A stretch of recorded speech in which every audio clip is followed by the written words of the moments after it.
What's up, Denver event professionals? Welcome back to another episode of the Denver NACE podcast, where you'll learn amazing tips, tricks, and tools to help you grow your events business here in Denver, brought to you by our local chapter of the National Association for Catering and Events. I am your host, Jared Judge, founder and music director of Extreme Strings Electric Violins. I am super excited today to bring a special guest who you probably have heard his name several times. You've probably encountered him, maybe through your experience through Wedding Pro, perhaps through his podcast, Wedding Business Solutions, or maybe a sales training session. So, welcome, please, Mr. Alan Berg. Thanks so much for being here. Thanks for inviting me, Jared. It's great. I love NACE, and I love that I'm getting to come back out because it's been way too long since I've been in Denver, or as I say, it was BC before COVID. Oh, yes, for sure. Well, we are so excited to have you. And we're especially excited because you are coming and delivering a masterclass for our chapter and invited guests on April 9th at the Gaylord Rockies Hotel and Convention Center. Would you mind telling us a bit about what we can expect at this April 9th event? Absolutely. And I love that property as well, because the last time I was in Denver actually was at that property. And I'm going to be there twice this year because National Speakers Association is having our event there as well. So a master class, different than just the presentation, which I'll be doing at the evening meeting. Be doing a presentation called Your Brand is More Than Your Logo.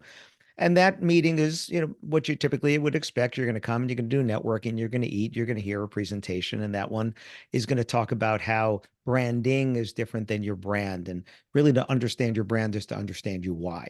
So that's the evening part. So you can probably picture that, although you may not picture me there because you might have seen me at the Wedding MBA or some big stage like that, but I'm coming to you for that. But that afternoon, we're doing something really cool, which is a master class. And what a master class is different is it's presentations, but it's a longer session because we get to dive deeper into those things. I want you to actually be not just taking notes, but taking action right there. So we're going to be talking about from the inquiry to the sale. And this is where the rubber meets the road, where, Jared, you and I were talking offline about how the business of whatever it is you do is different than the craft of what you do. And that's the thing with the wedding and event industry. Back in my days when I was VP of sales at the Knot, and even before that, when I was publishing wedding magazines, I ran into so many creative people and continue to run into so many creative people, but creative people don't necessarily have business skills. Mhm. They have creative skills, right? So the creative skill that makes you a great fill in the blank, photographer, florist, band, DJ, dress designer, caterer, whatever it is you do, those skills are different than the skills you need to sell. So once you get that inquiry, right, there's 4 steps to getting more sales. Get their attention, get an inquiry, have a conversation, make a sale. I don't care what you're selling. It's the same 4 steps. You could be selling airplanes. It's the Mhm. same 4 steps there. So through that, what I'm going to take you through is when you get that inquiry, how do you have a better conversation so you get ghosted less? That's one of the biggest frustrations I hear from people. I get the inquiry, I respond as quickly as I can. Nothing. That's it. I don't hear back. I had an email from a client of mine in California through one of the platforms she's advertising, and they only let her reply once. And I've taught her to reply 4, 5, 6, 7 times. And she's like, "What do I do? I'm only allowed to reply once." I was like, "Find a different platform." I mean, I don't, Right. right? You know, um, because it's crazy that they're only letting her reply once when we know that the customer, the way customers respond, and when we're customers, we do the same thing. You inquire with someone, they respond. You may not be available to reply when they respond. And now, when you put yourself back at the top of their inbox or their messaging box or their text box or on the Not Wedding Wire, Instagram, Facebook, go down the line, you now have their attention again. And very few people in our industry, Jared, are doing cold calling. I would imagine with NACE, there probably aren't that many people out there doing cold calling. Mhm. Probably not. Yeah. And I've done that. I did 10 years worth of cold calling. I went from being in inside sales to being 10 years driving around knocking on doors like yours, Mhm. doing cold calling. And the challenge with cold calling is even if you do it smarter, you don't know if they need what you do, right? You can say this is a business in this industry, and yes, they're doing things like this, but do they need you today? I don't know. But when somebody fills out your contact form, right, or goes and messages you on your social media or on an ad platform or calls you or walks in, The need has been established. Hmm. Now you just have to help them buy. So one of the things I'm going to be talking about is how do we sell the results of what we do instead of the services? Because they don't really want your services. You think about it. Nobody needs a band. Nobody needs food. Nobody needs chairs, right? They need a place to have an event because they're bringing people together and they want those people to fill in the blank, have a great time, dance, eat, drink, and walk away saying it was an amazing time.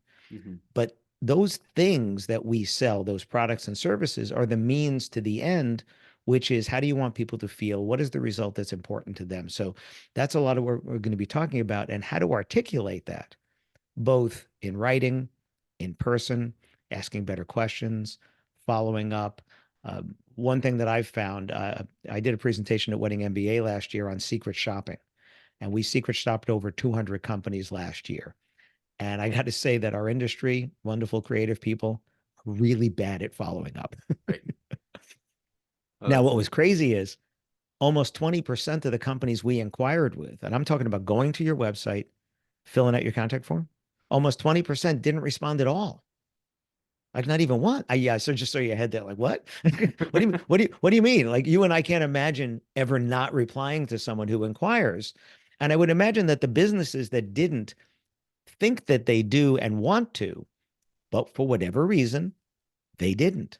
hmm. And what that means is either there's a technology problem and they never got the inquiry, or they were, air quotes, too busy at that time to reply. But I just did a podcast on my podcast about this. Your customers don't care how busy you are. Right. Right? When they reach out, the need has been established and they want to reply now. So we're going to talk about my experience of the secret shopping and how that can teach you how to do this better than your competitors. Because rarely are we the only one someone's reaching out to, Hmm. right? I mean, that'd be nice. I actually got an inquiry today from someone that I've known for years, and she's having trouble with her business. And she reached out to me, and we were able to find a time. She needed it sooner than I had on my calendar. I was able to squeeze her in, and I said, "Thanks for thinking of me." And she wrote me back. She texted me, and by the way, this whole thing happened through text. Hmm. I did not try to switch it to a phone call. We were having a great conversation. She texted back, "You're the only one I thought of." Now, I didn't know that when she reached out, but I treated it that way, even though I didn't know that because I'm on the short list. Now, it happened to be a list of one, which is a great list, Yeah. but we're not usually that lucky. We're usually the short list of 3 or 5 or 7 or something like that.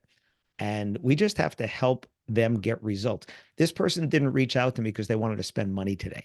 Hmm. They Yeah. reached out to me because there was a problem, challenge, crisis, something they're thinking of. They need to sounding board, whatever it happened to be. In this case, their business is down, and it's down in significantly from what they would expect it to be now, and they're having a panic mode. Hmm. So I'm going to play part sales consultant, part sales trainer, part psychologist, Right. That's all of amazing. those things, because there's a result that they want. And the result that they want is to feel more confident about their business, and they want to be able to close more sales. And, I'm going to dig into that and find that out. But at the point that they reached out, there's something called the zero moment of truth. There was a point where this person said, I need help, Hmm. right? Now, at that point, are we on their radar? So when someone says, like, I have a son who's engaged right now out in California, right? Congratulations. Thank you. Uh, you would think, what is it? The shoemaker's kids have no shoes, right? You would think they're going to plan way in advance and all this. No, they want to get married this fall in the Bay Area, right? And it's as we're recording this, the end of February Hmm. this year, not next year, this year, right? So I got them a wedding planner because they need help, professional help. People don't know what they don't know. They're also both working and they're busy and all those things. And I said, you need help, especially if you want to make this happen this fall. Right. So let's do this. It's one of those things. The two biggest regrets people have after the weddings are in survey after survey, not having a wedding planner and not having video. Mm. Those are the two things that they regret, is not having those two things. And it's because you don't understand the value of the result until you don't have it. It's very true. And that reminds me of an observation I was going to say before, which is regarding sales training and marketing training. Most people in our industry don't actually spend the time and effort to learn it until they recognize they have a need for it. It's not a matter of just like, let's set ourselves up with the fundamentals so we never have these issues. It's always, doctor, I'm bleeding. What do I do? Exactly. And there are people in our industry that are proactive, right? And I just looked at something this morning. I was curious with myself, look, when I did my QuickBooks this morning, how much did I spend last year on my continuing education? Now, and some people would think like, okay, wait a minute, why are you doing continuing education? You're a certified speaking professional, one of 40 global speaking fellows in the world. You've written 10 books, right? Why are you doing that? And the answer is that successful people understand that they don't know everything.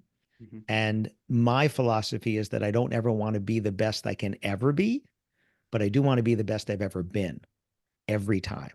So not including travel, because travel is, extensive part of this, right? I spent over $5,000 last year just on conference fees, right? Just to it, and that's not including the airfare to get there, the Mhm. hotels and all that. So we can imagine it's at least double that, right?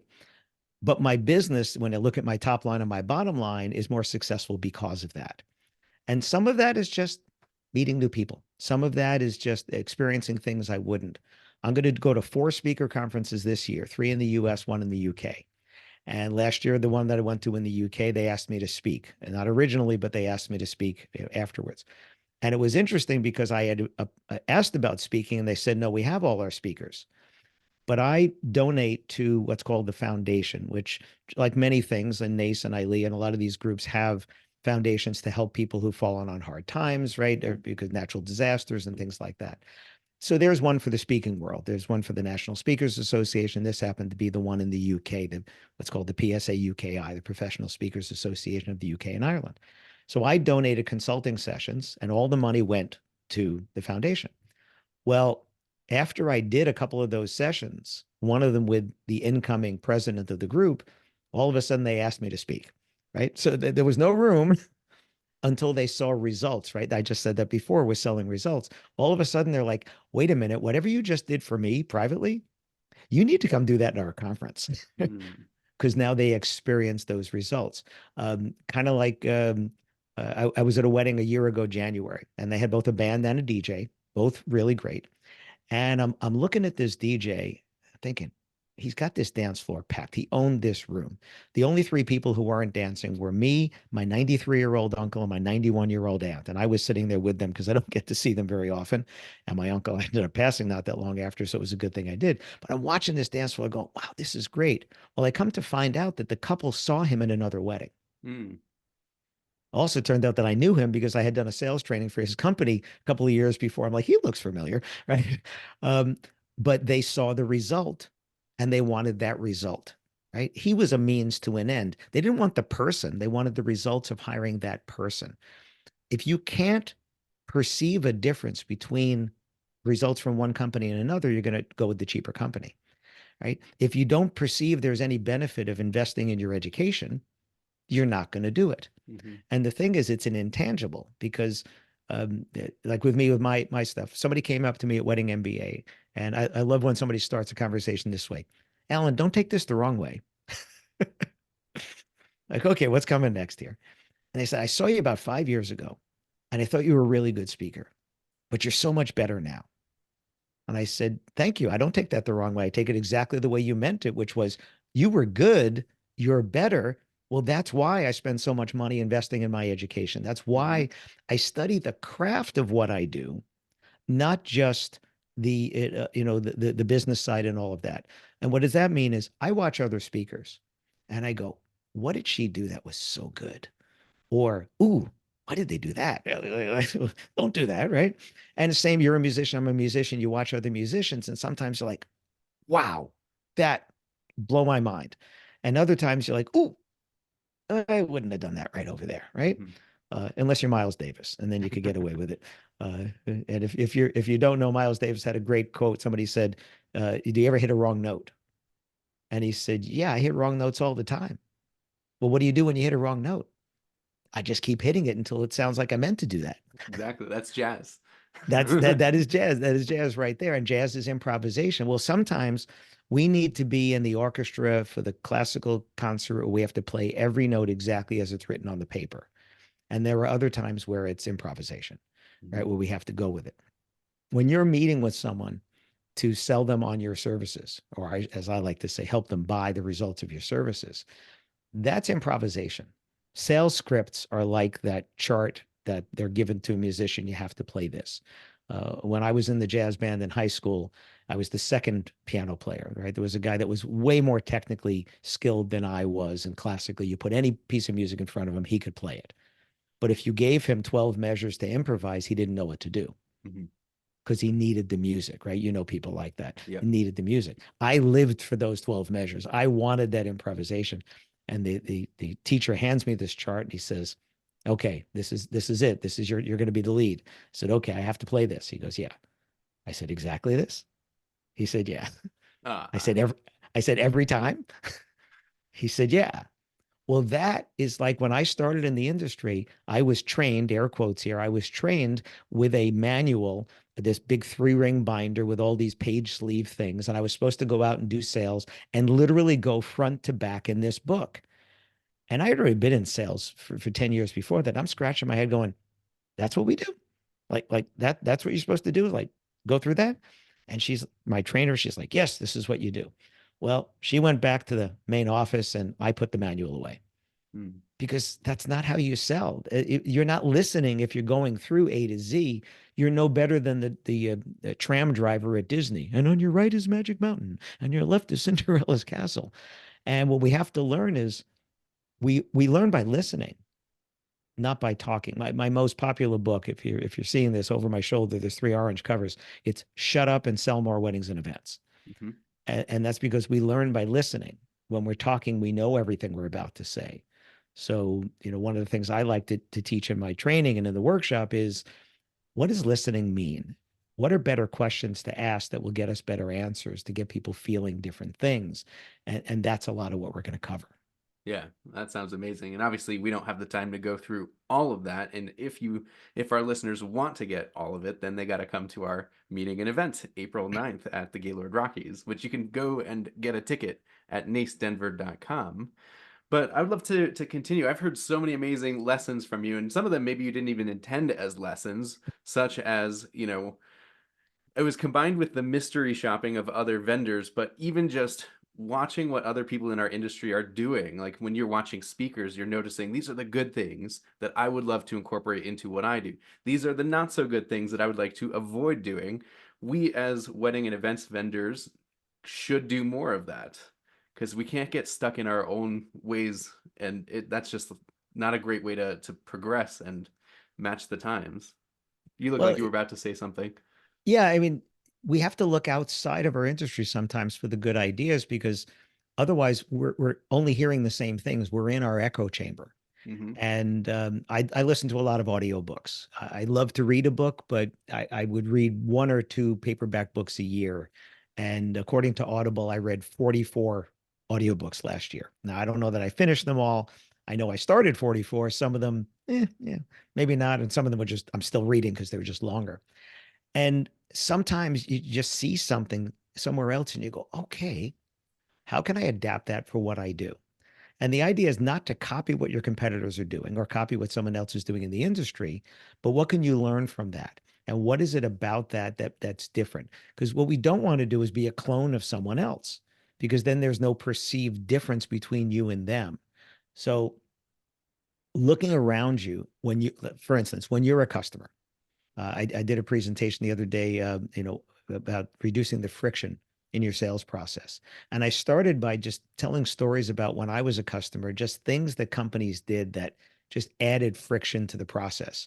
Like I have a car, I have an Audi, and I bought it used, so I didn't have the service manual. And my mechanic said, "Hey, you should change the spark plugs." I was like, "Is that the time?" So I looked in the glove box. There was no schedule in there. I went to the Audi website. Okay, put in your VIN number. Great. And then I go to get the service manual and it said, put in your VIN number. I'm like, wait, I did that. Like I did that to register and log in. And then I got to the next step and guess what it asked me? VIN number. Put in your VIN number. Like, really? 3 times? I'm already logged in. Like, don't you know my VIN number here? And then you have the opposite of that where they make it so easy for you. And we could talk about Amazon and all the things that they do, buy now and all things like that, that make it easy for us. But are we paying attention to that? right? So I went through this whole list of things that frustrate me or that I don't like. Do you like paying a credit card fee when you use a credit card? No. No. Okay. I have an Apple Watch and an iPhone, and I love, paying with Apple Pay, right? Paying with my watch or stuff like that. Well, big companies like Walmart, Home Depot, Lowe's, they don't have tap, right? Like you can't tap your credit card. You can't use Apple Pay. I'm thinking, really? Like these are big companies. You're not talking about, the local store. Actually, the local store I'm more likely to be able to tap Hmm. than I am at those big stores. Well, that's frustrating, especially the time when I ran out of the house without my wallet and run over to Home Depot for the fifth time. If you do any home improvements, you know what that's like Hmm. for the fifth time. And I don't have my wallet and I can't pay for this thing that I need because I can't pay with my phone. I can't pay with my watch, which, I could do elsewhere. But then I turned it around and said, how many of these things that I just said, and I went through a whole bunch of things, how many of these things that I said are you doing to your customers? How many decisions did you make in your business because it's easier for you that don't make it easier for them? Right. I just did my taxes and I will complain to my accountant once again. They send a tax organizer, which has all what you did last year versus this year. And I have to print it and handwrite it and scan it and upload it. Now, fortunately, I have all that technology, but really, I can't just type this number. Like you're going to rely on my handwriting Yeah. for this stuff here. That's frustrating. Now, I love the accountant, so I go through it. It's only once a year that I have to do it, but really, why do I have to go through this? Now, I take for granted everybody's got a printer because I have four printers sitting next to me here. I Hmm. realized a while back that my two millennial sons, they don't have printers. My son who's engaged, he doesn't have a printer. His fiance doesn't have a printer. My other son and his partner, they don't have printers. So, are you asking any of your couples, any of your customers, whether they're corporate or not, to print something out, handwrite it, sign it, scan it, send it back to you in 2024? Why are you doing that? Right. And that's a really great point. Like a broader point would be, are you asking people for feedback on the way you conduct your business? I once discovered this website called usertesting.com where you could hire a couple random people to perform a task, whatever you want them to do, and they will record themselves on Zoom or video of them going through your website, submitting an inquiry form, interacting with your salespeople, and you'll hear all the embarrassing details of this is where they got stuck. Oh man, I'm just it's very eye-opening. I don't know if I you've was going ever. to say you look pained just My face relating definitely that. got redder because it is a painful experience. I've done it, obviously, and Yes. but like it is painful, but that's the way to grow. Right. We can't see things through other people's eyes. I did a podcast. If you can't walk a mile in their shoes, at least take a few steps. Hmm. And that's some of those things. I'm researching for a presentation I'm doing next week. One of the few that I do outside the industry. It's actually for senior living facilities, because the person that owns those companies also owns wedding venues, and they brought me in for training for that. And going through their website, clicking to read about them, to understand what their customers go through, just like you said. I found a broken link, right? So I did a screenshot, I circled it, I sent them the link, I sent it over because they're not doing that. They're Hmm. not going to their site and clicking on every link. We're doing secret shopping now. This group inquired with us. They have 8 venues in another state, not in Colorado, in another state. And I said to my assistant, okay, go secret shop them. Well, the only way to make an inquiry is through an email or to book a tour. So there was no form for I'd like to ask a question. Now they do have pricing on their website. I don't think it's exact pricing. I think it's pretty close. Like they're saying with the average or something like that. So, to say I like your pricing in packages, it's kind of on their website already. Doesn't mean it's clear, but it's on their website. But she said, I can't inquire separately for these venues without booking tours. To Hmm. me, that's a friction point. If somebody just wants to ask you something, I don't know, is it handicap compatible? Do you have valet? I don't know, whatever. You have valet parking. Can you handle, celiac friendly meals or whatever it is? The only way to do that is to send an email. Hmm. And you're sending it to the general inbox. There's 8 different venues, and you can't say this one, I want to send an email to that one. Well, I'm sure they don't think they're adding friction because it's easier for them if people would just book tours, Right. right? That's what every venue wants. What they don't realize is the inquiries they may not be getting because people don't want to book a tour, and there really isn't another easy way to do that. And yeah, they'll say, well, here's my phone number, here's my email, that's easy. Yeah, you know what? Contact forms are easier for people.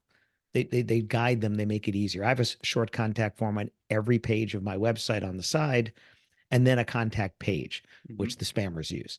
The ones on the side of the page, the real people use. No joke, Jared.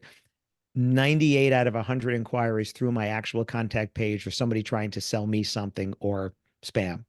The ones on the side of the page almost never are spam because the spammers are looking for your contact page. They're not looking for a form on a page. Right. So that was a way actually cut down on the spam. And I can tell when it comes in and it says contact form, it's going to be, what was the one today? Cleaning services. Oh Wanted to yeah. know if I needed cleaning services. Yeah, I got the same one. I was like, you don't want to clean my apartment. Right. So again, are we walking a mile in their shoes? Are we understanding what their journey is like? It's hard when you have the curse of knowledge. If you've been doing this for months, weeks, years, decades, to know what it's like for someone that has never done this, right? To take that step and to say, again, go back to that ZMOT, the zero moment of truth, when somebody says, okay, we're planning a fill in the blank graduation party, we're planning a corporate event, we're planning a fundraiser, we're planning a mitzvah, a kinsey, a wedding, whatever it is. We need stuff. If they've done it before, great. They know where to start. If they've never done it before, what Hmm. do we do? What do we do? And then what do we need? And it's not as confusing for us as it is for them because, think about just a venue. Are you renting four walls? Does it come with tables and chairs? Do I have to hire a caterer? Do I have to use your caterer? Is it preferred list of caterers? And then when we get into catering, is it's buffet or stations are plated, right? And then what about the bar? Do I have to bring in my own bartender? Can I buy my liquor or not? You know, we take for granted that, oh yeah, we know how to do this, Hmm. right? But they don't. And I think a lot of people in the industry, if they've turned the table, like how many people do we know that then they get engaged and then they have to plan their wedding, maybe out of state, right? So it's not the friends that they know, it's not all their connections that they have. And I hear this all the time.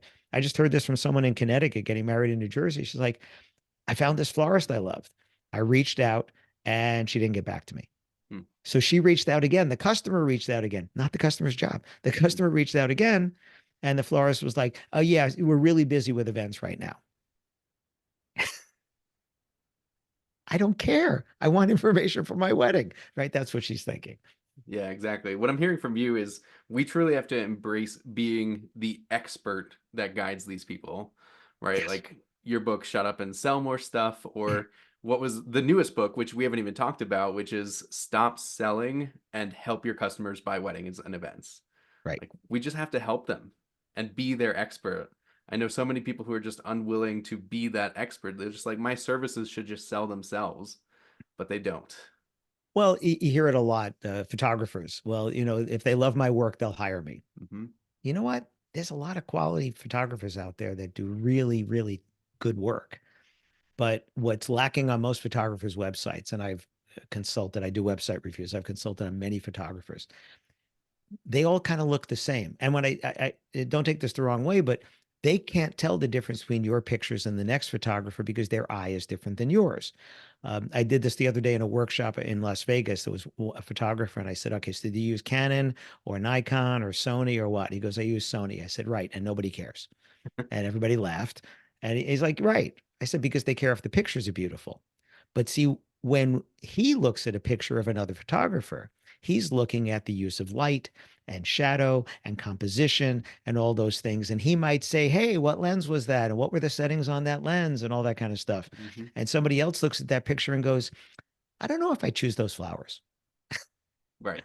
right? Because they're looking at that wedding, not looking and critiquing the photography, right? It's an emotion. I like the photography. I don't. Why? I don't know. That picture speaks to me or it doesn't.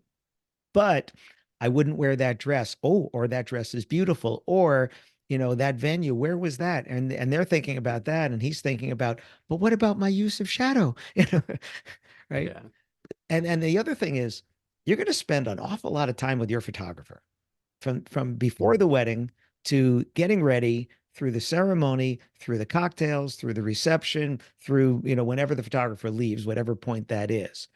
You also want to like them, right? Hmm. You want to have a connection with them. And this person pointing their camera at you, and you want to be smiling genuinely and not thinking this person's a jerk, right? Right.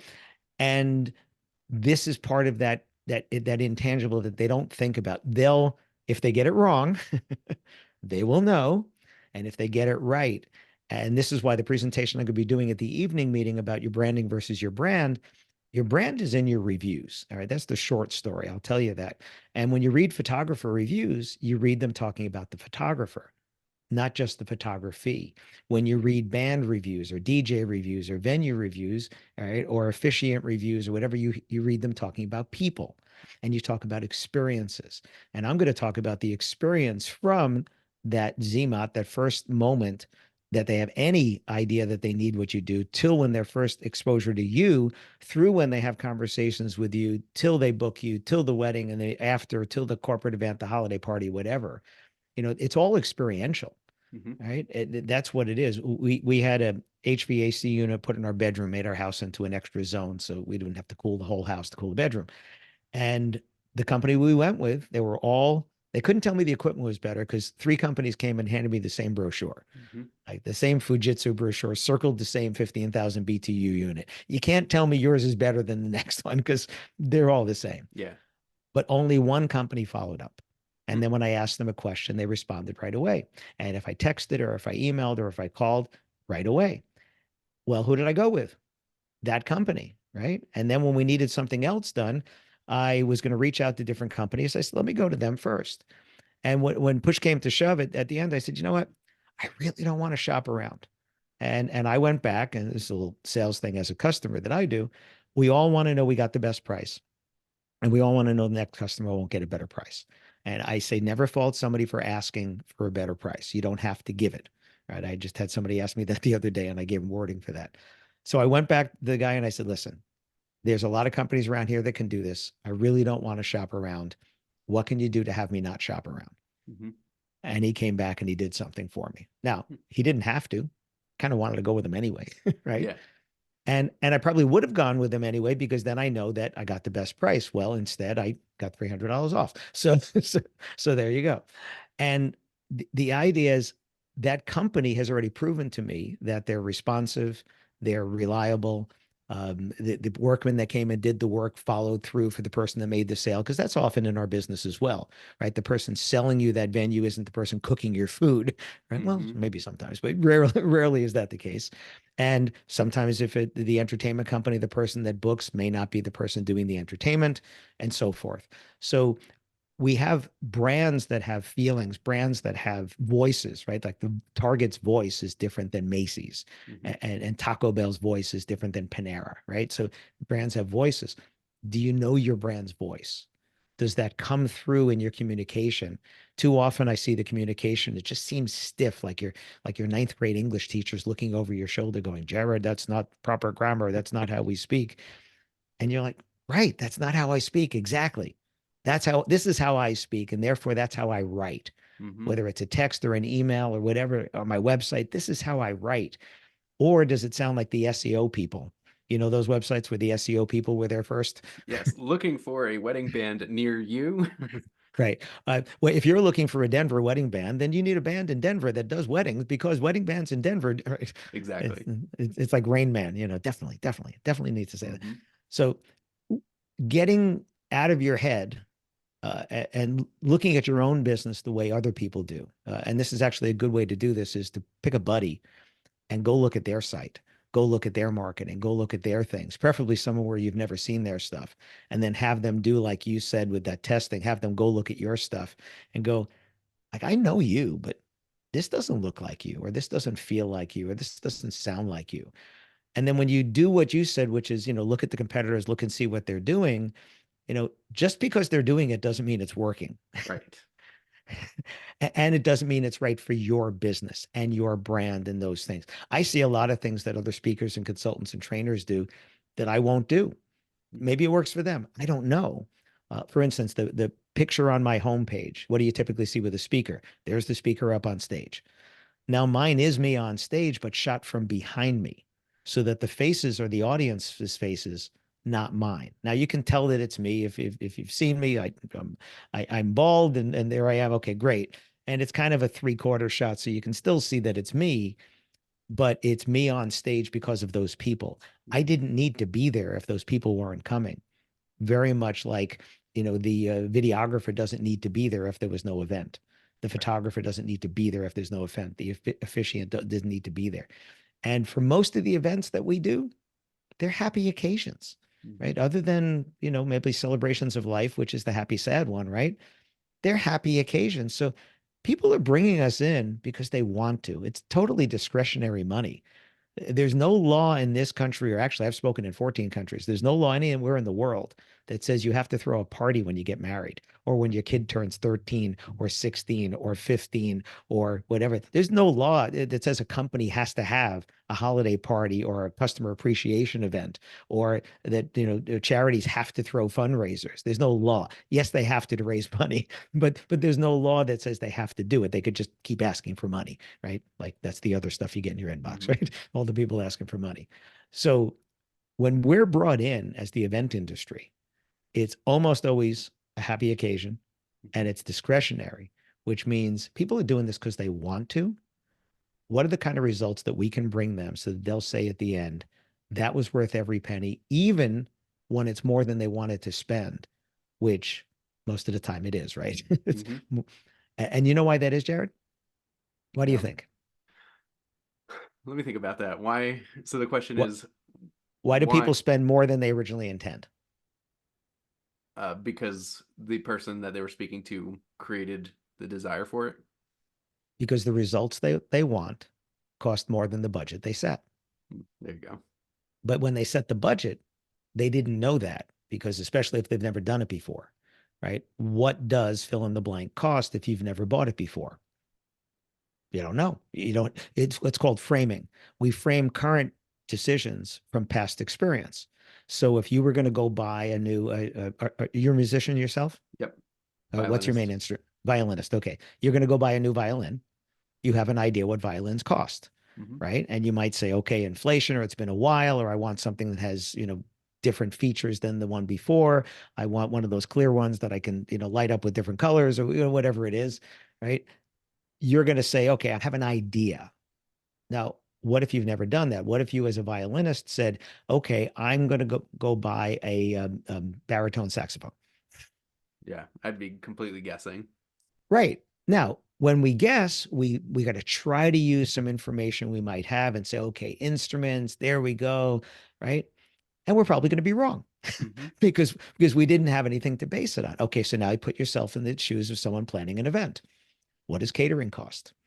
Well, technically, it goes from, I'm not going to say free because if you do it yourself, it's still cost of the food Hmm. till, whatever. It's like, what does eating out cost, right? I can go to the, what is it, the Brown Palace, or I can go Yep. to the Buckhorn Exchange, or I can go to Taco Bell, right? Exactly.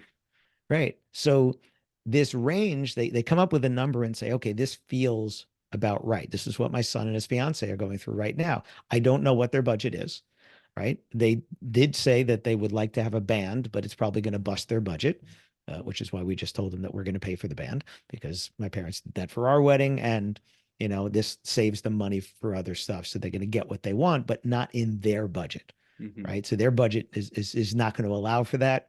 Okay, well, now they're going to be able to get it. Um, Everything else, I don't know what their budget is for a venue, for catering, for those things, right?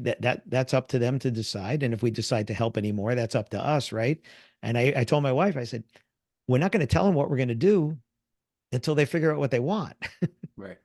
right? A friend of mine, when his son got engaged, he said, I want to help. Do I just say that I'll pay a third because it was the bride's parents? He's the father of the groom, the bride's parents, and then the couple paying.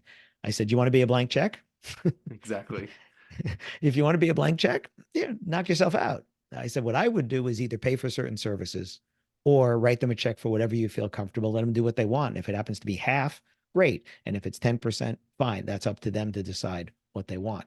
But according to the knot, couples go over their wedding budgets by, well, the ones that do, which is over half of them, by 30 to 50%. And the way I say that is it's because they picked a number out of thin air.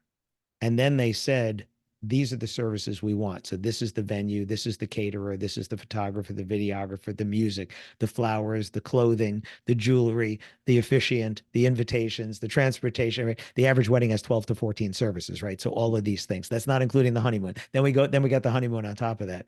And when you pick that number out, like if you use any of the tools online and it says, okay, what's your budget? Boom, you put the number. And it says, okay, which of these services do you want? Most couples are like, all of them. Yeah. I want all of them. And then you wonder why it says you only have X for whatever that service is, because the money only goes so far if you divide it by, all those things. Mm-hmm. So our job is not to sell to someone's budget. Our job is to find out the results that they want or present them with the results they didn't even know they could have, and then tell them how much it will cost to get to those results and let them decide if they want to do that or not. That's what I call top-down selling. We sell to the results, not to the budget, right? Too many people sell from the bottom up, which is they try to sell low service and then more and more and more and more. And then you run into decision fatigue and decision paralysis. And, then people, if you hear this a lot, you've given us so much to think about, right? If you hear that a lot, you're going to hear it once in a while, but if you hear it a lot, it's your fault Mm-hmm. because you have given them too much to think about, as opposed to just enough to say, Jared, I want you and your team to come. Right? I want the experience that you're going to do.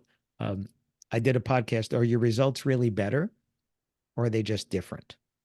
And a lot of people in our industry would like to say that our results are better. And I'll say, well, we'll never know, because that event is only going to happen once, Mm-hmm. no matter what the event is. Now, if it's a corporation or a fundraiser or a school, they might have other events, but that particular event is only going to happen once. So that wedding, that mitzvah, that kinsey, that birthday party, that graduation, whatever it is.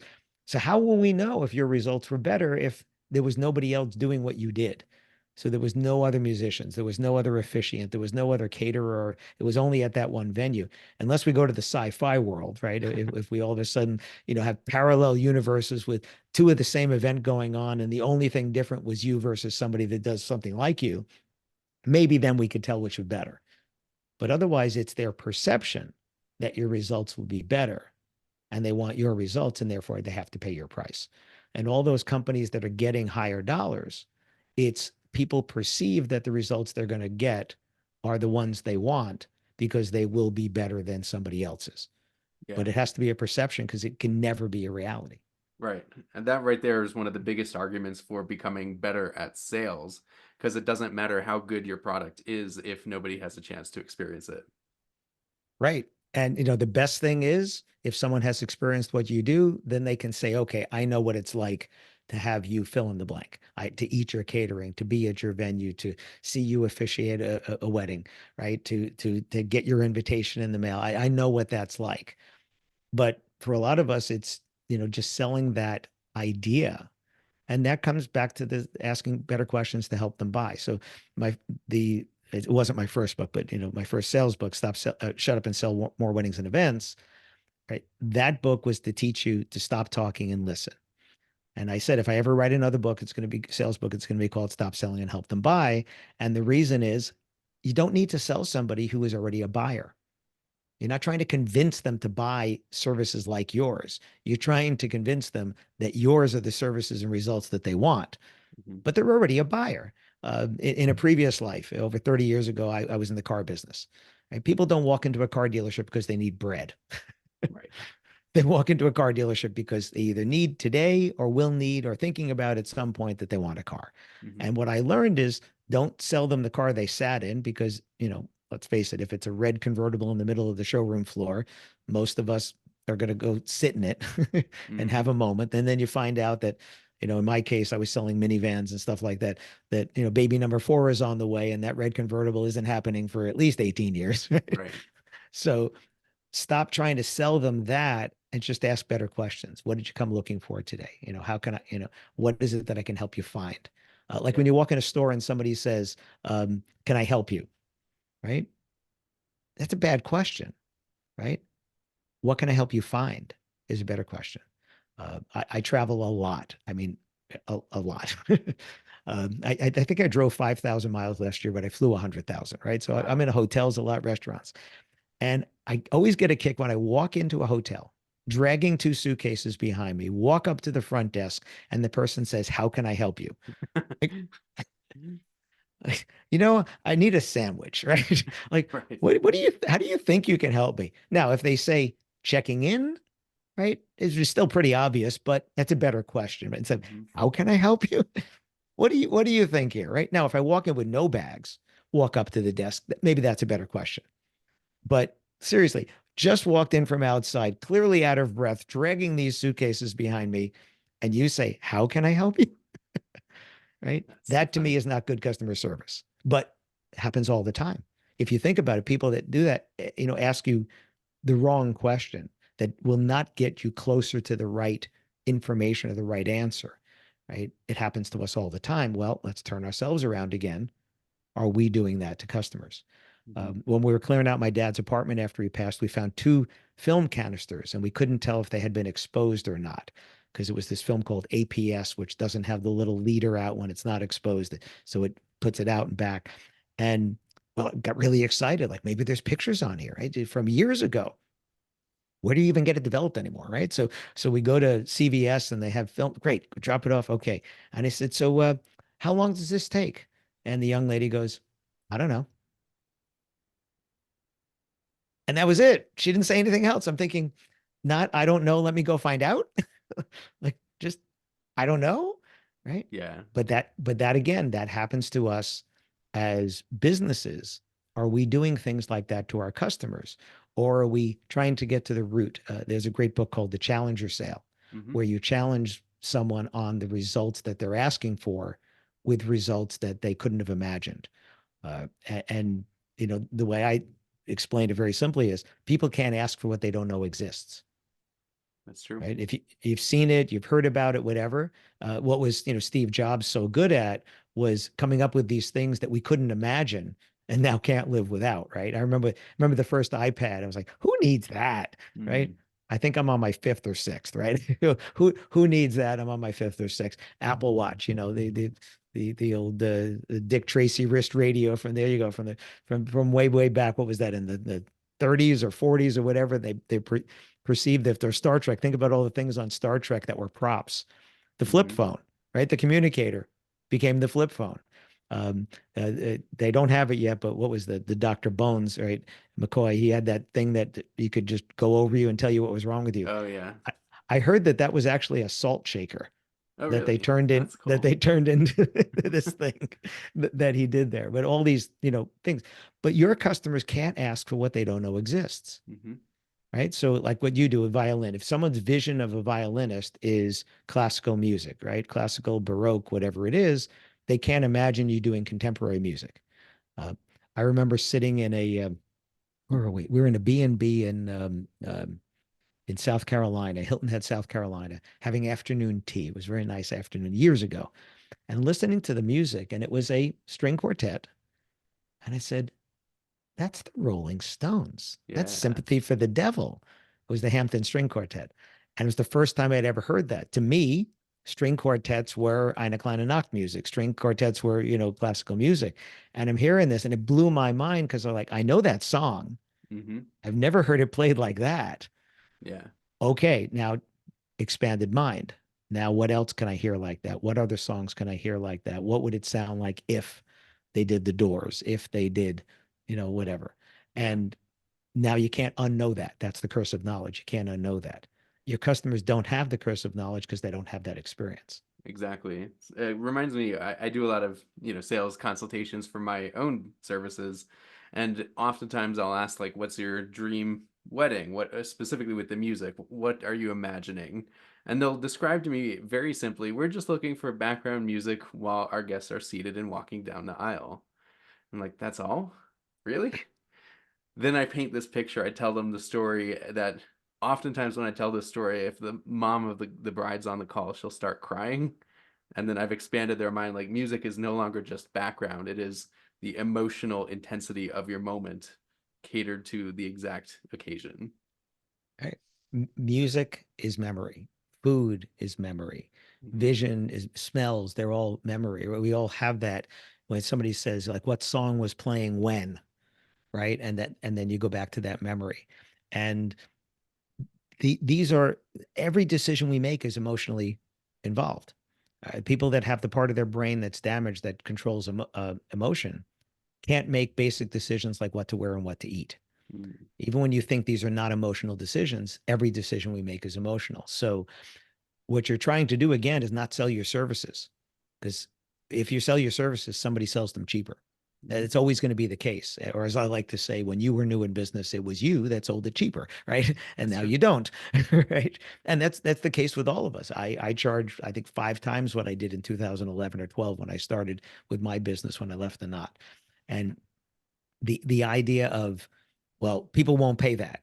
Well, they'll pay that if you believe in the results that you provide and the value, and if you're talking to the right customers, because there are always people that can't afford what you do. And if you raise your price, they still can't afford what you do. Hmm. But the people that are paying your price might pay more. And how Yeah. do you know? Raise your price, and then Yep. you'll find out. And Exactly.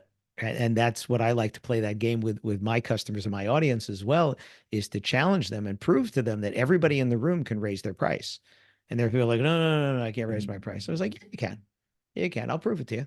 I'll prove it to you. The question is how much. It's not whether you can raise it, Yeah, it's how for sure. much. But you have to believe it, right? You have to be able to say that. One of the things I'm asked most often when I do sales training is, can you teach my people not to sell with their own wallet? Mm. It's not your money, it's their money, right? And if you let the customer buy your results with their wallet, people will pay for things that you personally wouldn't pay for, right? I remember doing a mastermind in Richmond, Virginia, and this high-end decor designer sitting next to me, she goes, I wouldn't pay my prices. I was like, what? She said, I would never hire somebody to do what I do because I can do it. So I can't imagine ever paying this kind of money to do something like that. Mm. I said, do your customers have problems paying your price? She goes, oh, no, not at all. Right. That's the point. Yeah. It's not her money, it's their money. Just go to a parking lot. What do you see? You see cheap, beat up cars and you see brand new high end cars. Somebody paid, and let them decide what they want to do. You don't have to drive a new Ferrari to sell someone one, or drive a Rolls Royce to sell someone, or live in a $5 million house to sell someone a $5 million house. It's their money. They get to decide. And by the way, that realtor selling the $5 million house doesn't apologize and go, oh, Jared, it's 5 million. They say it's only 5 million. There's only one like this. Should we get that written up now? Hmm. Yeah. It all stems from belief, which this is kind of the unfortunately we're running out of time for this podcast. I'm having so much fun. I have learned a lot. It's just really nice to dive deep into these concepts, which, it's not something that we talk about enough, and I really appreciate it. I feel like we're just scratching the surface of Yeah. what you can share, your wealth of knowledge and expertise. I wanted to dive deeper into websites. We don't have time for that. But I imagine we'll touch on that at the April 9th meeting at the Gaylord Rockies Convention Center. Is that correct? Absolutely. And you just have to think to yourself, whatever the investment is, if you don't come, you won't learn anything. Hmm. Nothing will change. You'll keep doing what you're doing. And whatever is your biggest challenge right now, whatever that is, closing more sales, converting leads, getting people to phone calls and tours, getting ghosted less, whatever. If you lose one sale because you didn't come and learn something, right? That's going to cost you more than whatever the ticket is. So it's one day. It's April 9th. What is that? A Tuesday. Hmm. It's in the afternoon, and then stick around for the evening for the branding one in the evening there. You could spend more time on social media, or you could come and learn something that's going to help your business. And those are the skills that just keep building and keep growing with you.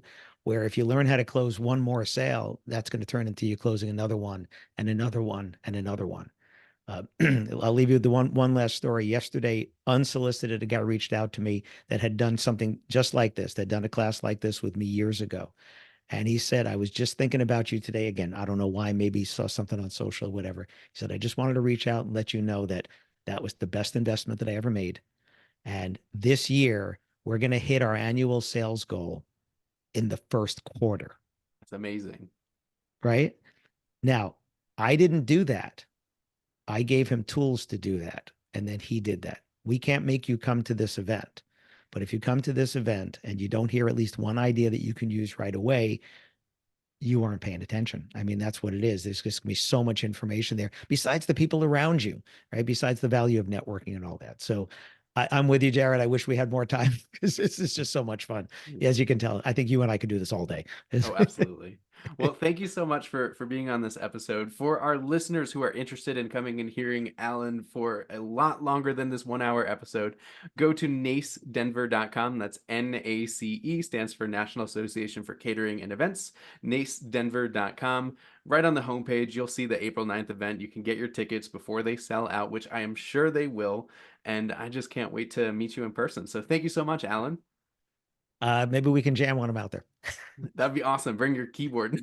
I got one here for you. There we go. There we go. All Looking right. forward to it. Thanks, Jared. Likewise. Thank you so much for listening to another episode of the Denver NACE podcast. See you on April 9th.